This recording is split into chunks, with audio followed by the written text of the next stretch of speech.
দুখীয়াক এমুঠি অন্ন দান কৰক আগলে যে আমাৰ ঘৰত গেছ শেষ হৈ গ'ল চালি হৰমজাদি মাইকী গেছ নাই যদি দুডালমান খৰি লৈ চৌকাতে এমুঠি ভাত বনাই খোৱালি হয় মগনীয়া হয় ইমান বৰ কথা ৰ গৈছো ৰ অ হেৰি আপুনি চোন এইবিলাক আপুনি কি খুজি মাগি ফুৰি আছে হেৰি শুনিছা আপুনি মোৰ মতা মানুহ হয় হেই পাগলী মোৰ নিচিনা ভিখাৰী এটা তোমাৰ মতা মানুহ কেনেকে হ'ব হেৰি আপুনি আজি 4 বছৰ আগতে এই ঘৰখনৰ পৰা ওলাই গৈছিলে ঈশ্বৰৰ কৃপাত আজি দেখা দিছে এতিয়া আপোনাক মোৰ চকুৰ সন্মুখৰ পৰা কেটাও আঁতৰিব নিদিয়ে মোক ভাত এমুঠি দিব নহয় ভাত ভাত ভাত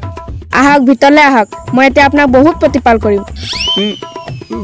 মই হেবো একো নাজানো মোক ভাত দিব নে ভাত ভাত ভাত আহকচোন আহক ভিতৰলৈ আহক এই ভাত দিব ন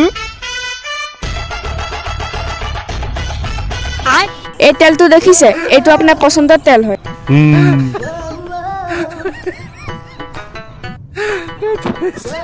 এই সেন্টটো দেখিছে আপোনাৰ ফেভাৰিট সেন্ট হয়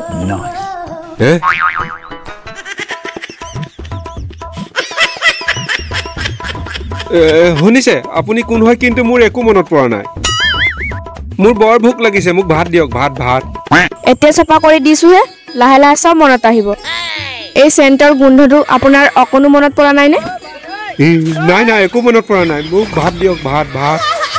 দিম দিম নিশ্চয় দিম এটা কথা নহয় হা কি ভোক লাগিছে ভাত দিয়ক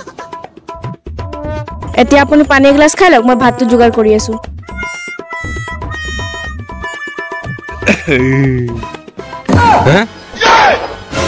এই মুনা দুটা লওক আৰু জগ বজাৰ কৰি আহক আহি পিনি কাপোৰ ধুবা আছে বাচন ধুবা আছে আৰু ঘৰ হাৰিবা আছে দিয়ক মোৰ সব কথা মনত পৰিছে তোমাৰ কামৰ ভয়তে মই ইয়াৰ পৰা পলাইছিলোঁ আৰু এইখন চোতালতে তুমি মোৰ ফুচুঙাৰে মূৰত মাৰিছিলা তেতিয়াই মোৰ স্মৃতি শক্তি হেৰাই গৈছিলে মোৰ সব মনত পৰিছে মই যাওঁ এতিয়া নাথাকো হেৰি ৰ'বচোন ৰ'ব